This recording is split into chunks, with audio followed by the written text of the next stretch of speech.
चैत्र गुढीपाडवा आणि मराठी नववर्ष प्रारंभानिमित्त गुरुवारी पंढरपुरातील श्री विठ्ठल रुक्मिणी मंदिर तसंच गाभाऱ्यात विविध रंगीबेरंगी फुलांची आकर्षक सजावट करण्यात आली।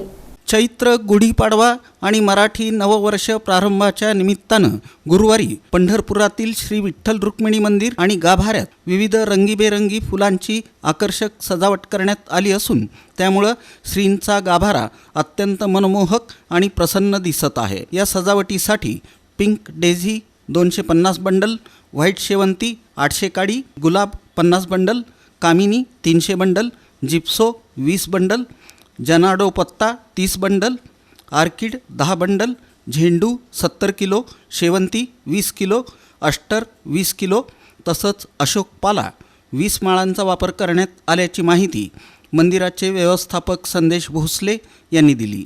ही फुलांची सजावट विठ्ठल भक्त नानासाहेब दिनकरराव पाचुंदकर पाटील राहणार रांजणगाव महागणपती यांनी सेवाभावी तत्वावर मोफत केली असून सजावटीचं काम डेकोरेटर्स कुमार शिंदे आणि श्री फ्लॉवर्स पुणे यांनी पार पाडलं।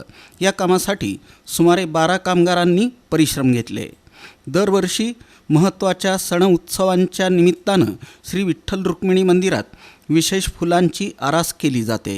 हिंदू नववर्षाच्या स्वागतासाठी सजलेल्या मंदिरामुळं विठुरायाचं सावळं रूप अधिकच खुलून दिसत असून श्री विठ्ठल रुक्मिणी मातेच्या दर्शनानं नववर्षाची सुरुवात करण्यासाठी हजारो भाविक श्री क्षेत्र पंढरपुरात दाखल झाले आहेत। पहाटेपासूनच नामगजरानं मंदिर परिसर भक्तिमय वातावरणात दुमदुमून गेला आहे।